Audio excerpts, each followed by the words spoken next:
School leaders have been telling me for several years now that recruiting specialist teachers, especially at secondary school level, is getting more difficult each year. For example, UNESCO predicts that if current trends continue, there will be a global shortage of 44 million teachers by 2030.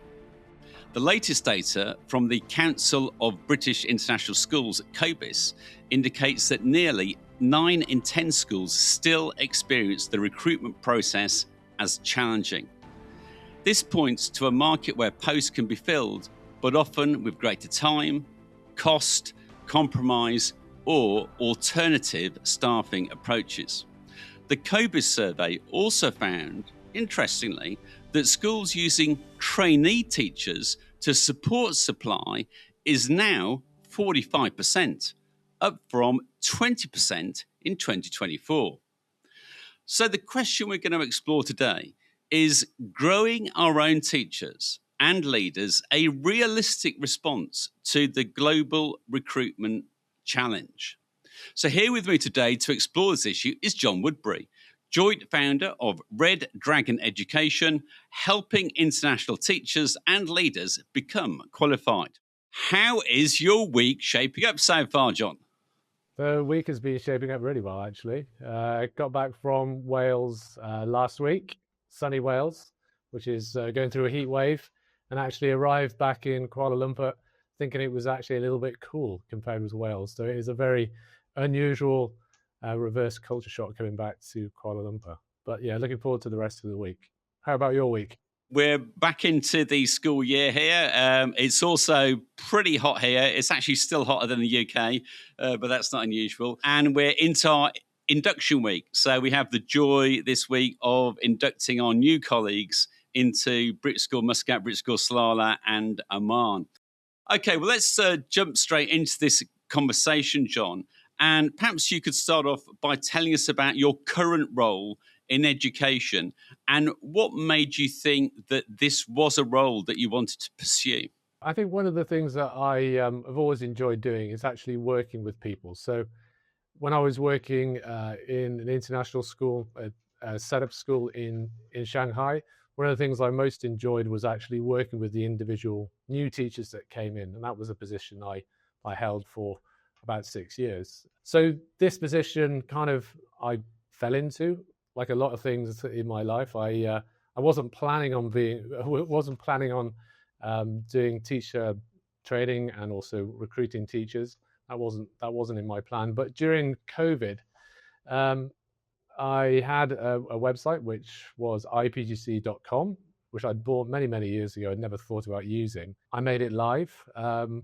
And I just started asking around all the teachers that I knew in China, all the tutors I knew in China, and found out that there was actually a huge demand for people making that transition during COVID to actually get into international schools. So it was just looking to see where the needs were. And at that time, the needs were for what we class as being unqualified teachers or teachers that maybe have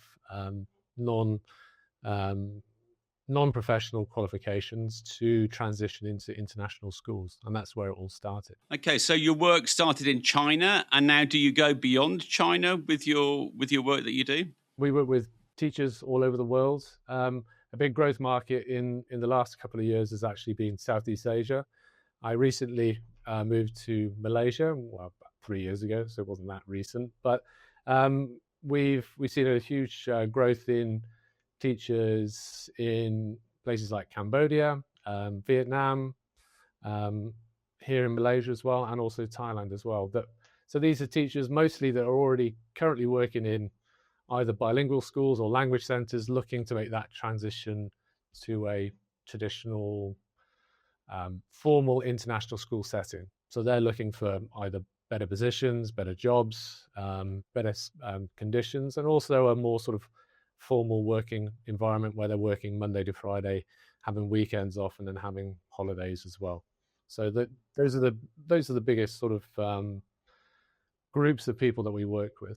I must say I'm quite envious of you because I think one of the joys of being a school leader is not only supporting, nurturing, and seeing the young people in our schools grow, but also supporting and nurturing our colleagues to grow into even better teachers, even better professionals, even better leaders. And for you to be doing that as a full-time job, I have to say I'm quite envious. So you also do quite a lot of work with leaders. So before we go into looking at growing our own teachers and how that might be a solution to the teacher recruitment crisis, I'd just like to explore a little bit about leadership, because you have got some experience in supporting leaders. So let's start there. And let's think about the aspiring head teacher who could be out there listening to this podcast. I'm sure there are many. Based on your experience, how would you advise an aspiring head teacher? How do they know when they are ready or ready enough to take on a headship role? Well, I think you don't know whether you're ready when you start.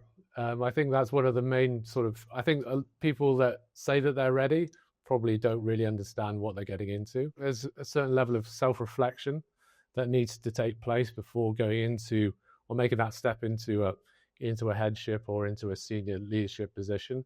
It's also important that you actually take on leadership positions and leadership experience at your own school. So you need to be actively looking to, take on responsibility, doing small projects, doing large projects, doing projects within the community, doing projects outside of the school, showing that you're actually able to go to actually look at a project, seeing where your weaknesses are, seeing where your strengths are, and then actually executing and actually delivering on that project. So those are I think are the things that you need to be aware of. You need to be obviously self-reflective. You need to know where you've got weaknesses and being honest about that, especially interview as well, because I think you're showing to the school obviously what you can do, and they can see that within your resume, and they've probably spoken to other people about what you've done.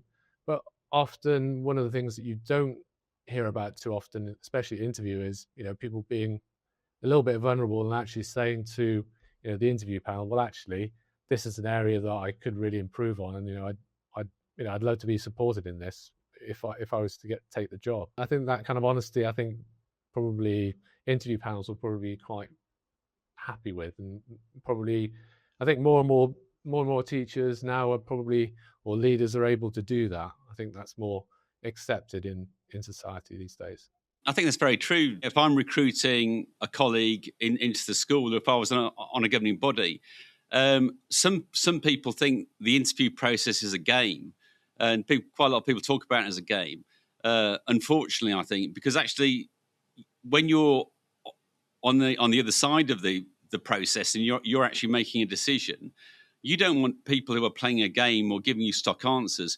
You really want to be confident through the process. You really want to understand who you are thinking about bringing into your organization, and especially into the top of the organization. The governing body or the owner or the group of schools will want to know who you are, yes, what your experience is, and yes, they want to know you're the good teacher, you've got middle leadership experience, ideally some whole school leadership experience. But this point about knowing who you are yourself and being able to communicate that clearly and confidently, talking about your strengths, but also being aware of what your weaknesses are and the support that you're probably going to need. There does need to be a level of maturity, I think, that's able to do that and communicate that in an interview process. But I think you're right. I think panels are looking for that honesty because they really want to know how you might need to be supported when you get into that very high profile role. Brené Brown uses this phrase, who you are is how you lead. And if you're not sure who you are, you're not going to be quite sure about how you lead. And it does take a certain level of experience in both your professional and personal life, and it does take a certain level of maturity to actually know who you are and what you think about some really big educational issues and questions and be able to communicate those in an authentic way. So let's say we're comfortable with who we are. We've got a sense of how we lead, what our strengths and weaknesses might be. How important is it, do you think, for an aspiring school leader to find the right school for them? How important is the context and making sure there's a good fit there? I think the fit is everything, because, and you were quite right in the way that you framed it earlier, is that at interview as well, it's not you being interviewed, you're also interviewing the school. So if the fit's not there and you're unsure about what the school is, then they're maybe being a bit sort of, they're not very sure about what the school's going to be in 5 years' time. Then you need to be honest as well and say, well, actually, you might think I'm the right person, but I don't think you're the right school. And I think if those two things don't align, I think it's unfair on everybody that you accept a job. I think it's it's morally, you're kind of morally correct if you accept a job and you know perfectly well that you're not going to succeed there. Whatever the package is and whatever the school is, and it might be that it might be a very prestigious school that you thought that would be one thing, but then when you actually get to the interview stage and maybe you meet the owners and you meet other people, it actually turns out to be something very different to what you thought it was going to be. And that I can imagine that happens quite a lot, because there could be a facade with especially with well-established schools that have got maybe 50 or 100 years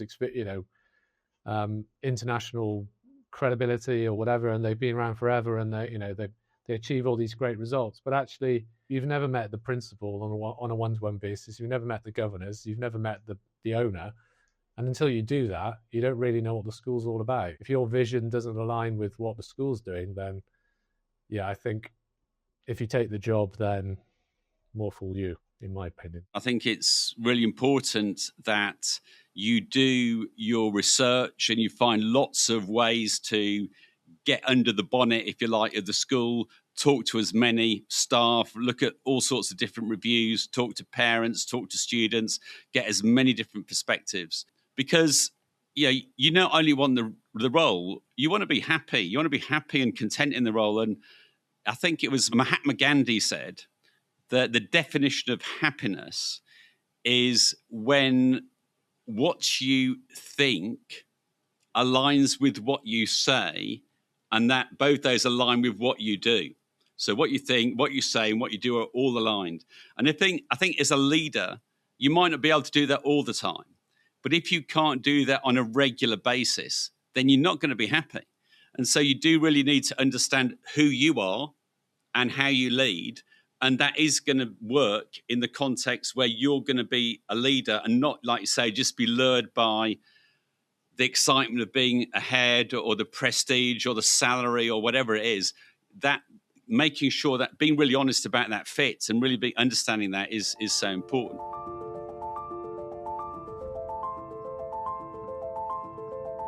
So let's say we've got through those two hurdles.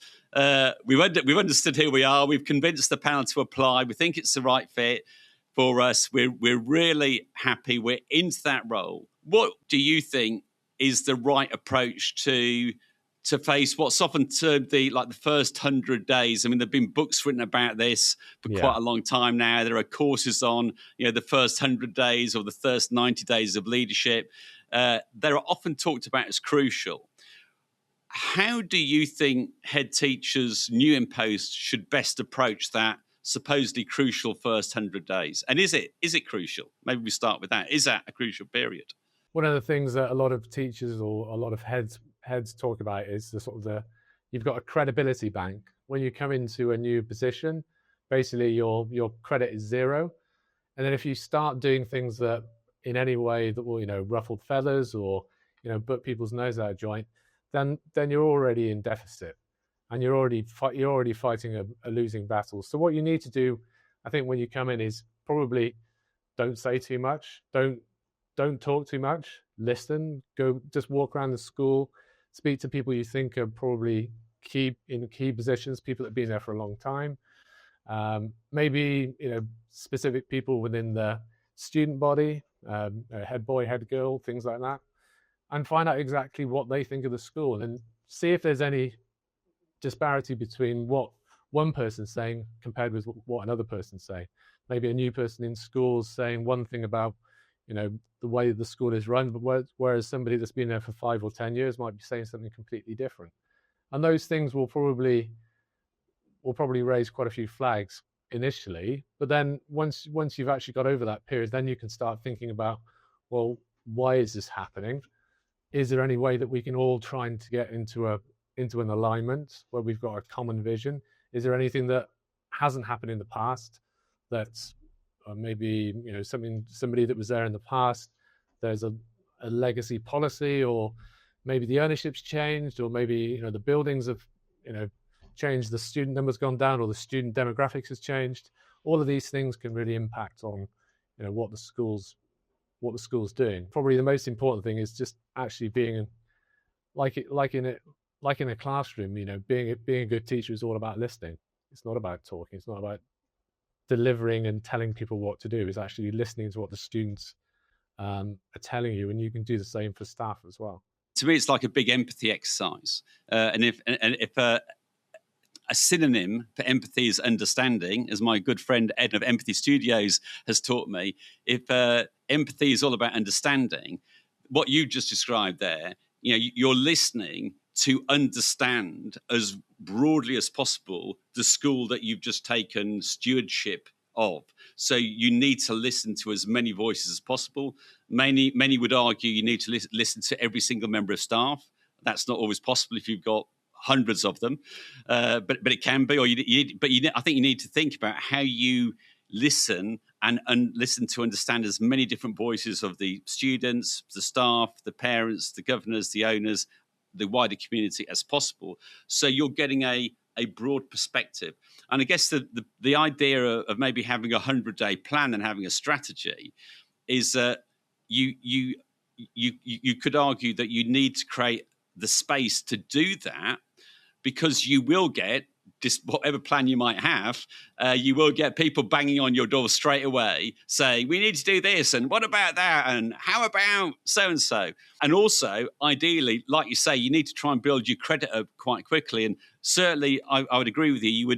You would build credit by listening to people, because people like being listened to. They like to feel they're being listened to. So that helps build your credit bank. But if you can do some quick wins, I mean, one of the quick wins I did was I had a colleague straight away who was saying, well, I'm a primary teacher. I don't see why I should have to wear a tie. It gets in the way of the way I teach. And he sort of explained to me about 20 minutes about why this was an issue.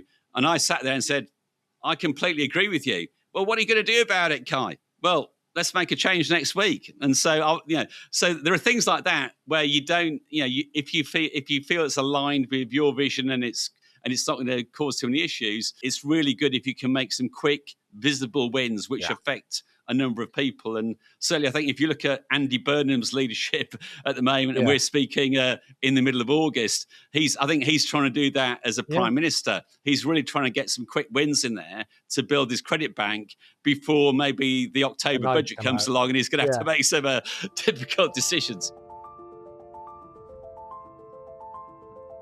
And just the final bit then on leadership, leading a school can feel like a lonely job quite a lot of the time. So have you got any advice for head teachers, especially those who are taking up posts maybe in the coming school year? How can head teachers ensure that in this lonely role, they don't actually feel alone as they lead their school communities? Got any thoughts on that? Yeah, good question. I think one of the things that sort of, especially since COVID, a lot of things have changed. But I think the one thing that really has changed is how easy it is to connect with people. So I don't think there's no reason why you can't have a mentor that's based in the UK, the US, Canada, Australia, New Zealand. It doesn't really matter where. Obviously the times need to align, and you need to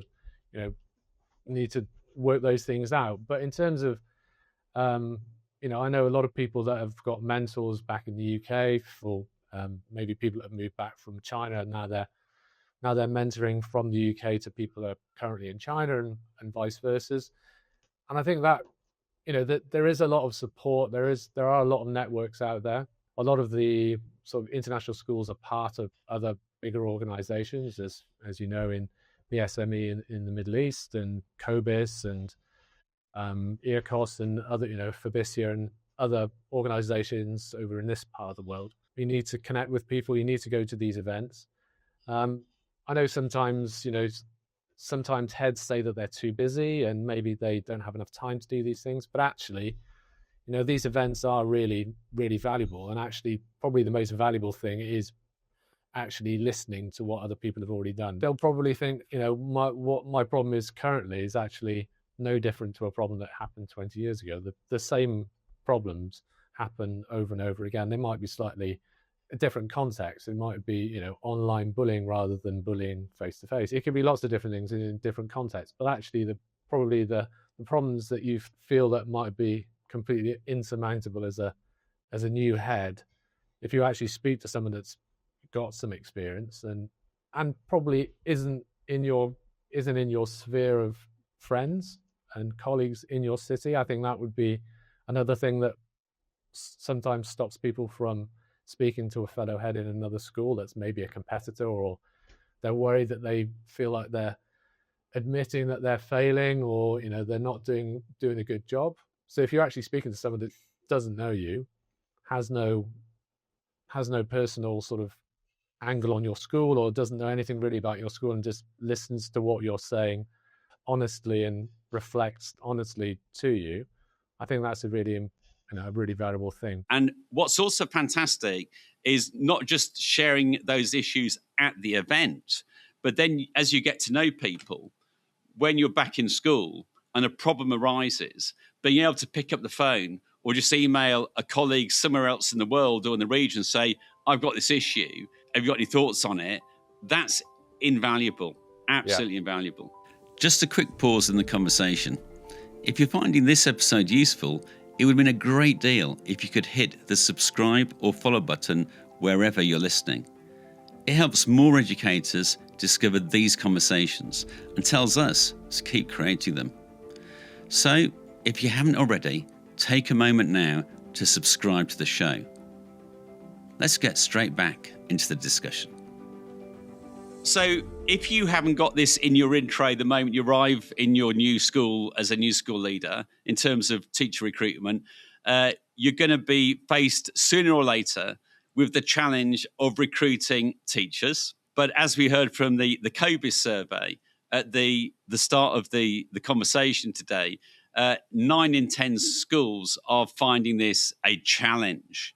But what we're also hearing from the COBIS survey is that we're getting an increasing number of schools that are starting now to grow their own teachers as a response to this challenge. Are you starting to see, or have you been seeing an increase in schools looking at training teachers as a response to the global teacher recruitment crisis? This is a relatively new phenomenon for us as an organization. We've been working with teachers and trainee teachers within the iPGCE, PGCE, iQTS and QTS for the last 4 years. And probably just in the last 18 months, we've seen a huge uptick in either teachers looking to improve themselves in their school, but not necessarily looking to move on. So actually, they're wanting to get a QTS, they're wanting to get a PGC or an iPGC, but that's not the main reason for getting that. Is not to move on. It's just to improve themselves as a teacher. And often the schools will insist on those particular teachers to actually get those qualifications. So there might be a co-pay situation where maybe the school pays half of the bill, or maybe pays the whole bill, and then ask them to sign a further 2-year contract in order for that to be paid. So that's quite a common thing at the moment. So we've worked with around about 30 trainee teachers over the last year and a half, and those teachers have all done their iPGC within a school setting, and the school have often paid for that or insisted that they have to get that. So these are not necessarily the very top tier schools that would normally be asking for QTS and iPGC before being recruited. These are normally sort of mid-tier schools, maybe bilingual schools, that are now finding that they're able to keep their staff by investing in them. Whereas previously it would have been, as I said before, it would be a 2-year churn, constantly looking for teachers. But now they're realizing that actually those teachers maybe don't have the pathway to move to the other schools right now, but they could keep them for an extra 2 years if they give them that training and help them stay for an extra 2 years. What does the process look like in practice when a school wants to grow their own teachers? Just briefly outline the process from start to finish, and maybe 3 or 4 steps. Step one from a school's perspective would be to actually think about what training or what certification that they're most in need of. So they would need to identify within the school what is it that they're aiming to do. So rather than going from well, everyone's getting an iPGCE, we should get an iPGCE, or we think that the QTS is the best thing, they should probably identify within the school where is it that they're doing really well, where is it they're not doing so well, and they could really improve. So maybe looking at a recent reports that they've got about the teaching and learning at the school, maybe look at things that they could improve in. And if you said it was something specific to do with teaching and learning and how students progress, and maybe they want to do it with more members of staff, then maybe they could look at local staff. Maybe they could look at something that's less than an iPGCE, like a PG Cert or some other certificate that's maybe related to a particular Cambridge exams or EdXL or something like that. If they're then looking to give teachers a qualification that they can potentially use in the future if they move on, then they could maybe think about, are they able to do the iPGCE? Do they have the relevant experience? Do they have the relevant qualifications? Does their degree, especially if they're local teachers, come up to the level 6 qualification level in the UK? Because often people will apply thinking, well, my degree's from, for example, Cambodia or Vietnam or whatever.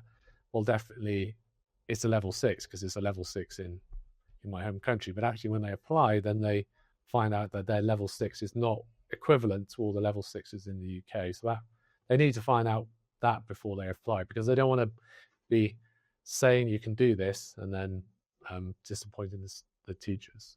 So once a teacher's gone through this process, whether it's the iPGCE or the AO route, the assessment only route, or the straight to teacher route to QTS, qualified teacher status, they then are qualified teachers, and they are qualified to teach pretty much anywhere in the world? Pretty much. There are exceptions. Malaysia doesn't accept the QTS, but it does accept the iPGCE. And there are some quirks in system in different countries in different parts of the world. But in general, the QTS, I would say, is pretty gold standard across the world in terms of a qualification. I know there's a bit of a nuance with different countries saying that 3 months isn't long enough, but in general, most countries would accept a QTS. And even if the country doesn't specifically accept the QTS will be accepted by the school as a reference point to say that you're a qualified teacher.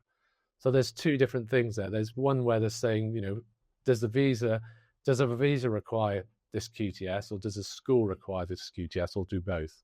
So from what I'm hearing that you're saying there, John, it sounds like quite a lot of schools, they're not only using this maybe directly for recruitment, but they're using it actually for retention, for the development of staff in a way which then develops their staff so they stay at the school, so there's less need to go out to the market to recruit. Absolutely. And I think if you look at the sort of the economics of it as well, if you're paying £2,600 or £3,000 for a QTS or a iPGCE, for example, and that member of staff stays on for 2 years, you've already got your money back. It's probably three or fourfold when you think of the amount of money that you spend, not just on the advert. That's the obvious bit of money, right? But in terms of like the disruption to students, the disruption to parents, the disruptions to the whole school community, it's an expensive business losing a member of staff. And I think a lot of just don't realise. And it's not just the advert. If you then need to go to or you feel you use a recruitment consultant, you can be paying thousands of pounds for every member of staff that you appoint through a recruitment agency as well. I mean, we've been doing this at British School Muscat now for about 10 years, and we've trained over 20 staff through the QTS routes, both assessment only and also straight to teaching. Every year, we are probably then we are filling on average 2 vacancies a year with staff that we've grown in our own school. And so not only have we grown them in our own school and fill those vacancies, we fill them with staff who know the school. So they're not arriving like the staff have this week who don't know the school. They know the country, they know the school. They've been working for school for a number of years. They've normally been working with us as teaching assistants. So they really, really understand the culture, the students, the families, the colleagues, the environment they're working in. So we found it, I wouldn't be there saying, well, yes, this is the solution to the global teacher recruitment crisis. But I think that you've managed to train in the last 18 months more than 200 teachers through various routes, which is absolutely fantastic. And just as an individual school, over 10 years, we've trained over 20 teachers. But if you multiplied those figures right across the 14, 15,000 international schools that are out there, and if every school was trained, let's say 5 or 10 teachers a year, we'd all be generating many, many more teachers, in keeping them in the system, maintaining them in the system. So it's great to hear from the COBIS figures that more and more schools are moving into this territory, and that's fantastic news. And it's really great to hear the work that you're doing, John, in supporting schools in this area. So, I would really encourage you, if you're a school that's out there and you've not moved into this territory yet, in terms of growing your own, it's not going to solve all your recruitment problems, but it's going to help at least a little bit with your staff development and retention, and will help towards your recruitment strategy. And as you've suggested, John, it also creates opportunities for your existing staff to mentor colleagues and develop their professional development by supporting others.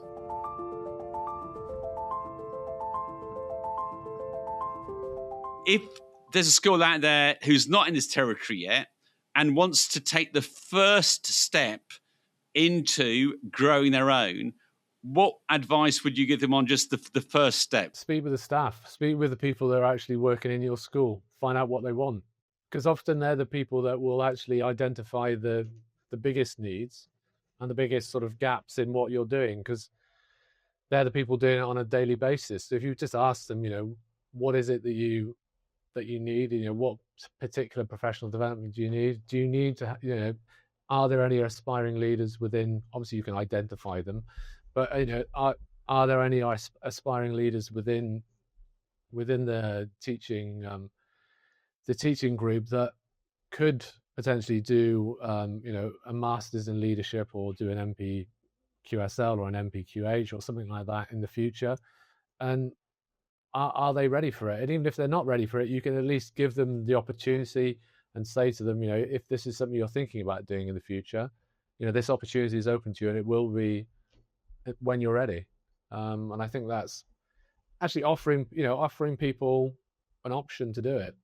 And as you said, if it means that you keep a member of staff on for two extra years or even more, then just invest, because you're never going to lose money by investing in your own staff. And even if and the other thing that I really don't understand as well is that as a profession, we should all be trying to get the profession to rise together, right? We should be having more and more staff qualified, more professional, more capable, more competent. So then, all the boats rise at the same rate. You shouldn't be just trying to think, well, I'm going to get the best teacher off you because I'm paying more. That shouldn't be the way you should be thinking. Everyone should be thinking, let's invest in our own staff. And then if for any reason they leave, and lots of people do leave, it's international teaching, right? Then they leave as a better teacher to go on somewhere else and do a great job somewhere else. And I think that's a really positive note to end on, that it's really important that, yes, many of us facing a challenge with recruitment. And as many people argue, it's not just about recruitment, it's also about retention.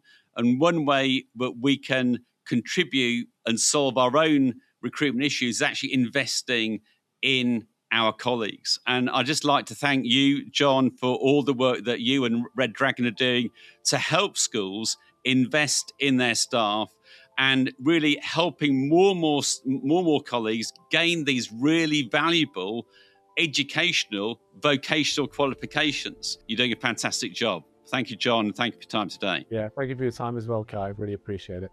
Thank you for listening to the Educators Corner podcast, a BSM BSS production. This episode was produced by Laura Wilkes with post-production by her team at Communicating for Impact. If you'd like to go beyond the corner and explore the ideas from today's episode more deeply, subscribe to KaiPod News, the newsletter for curious educators. Let's keep this conversation going between the podcast episodes.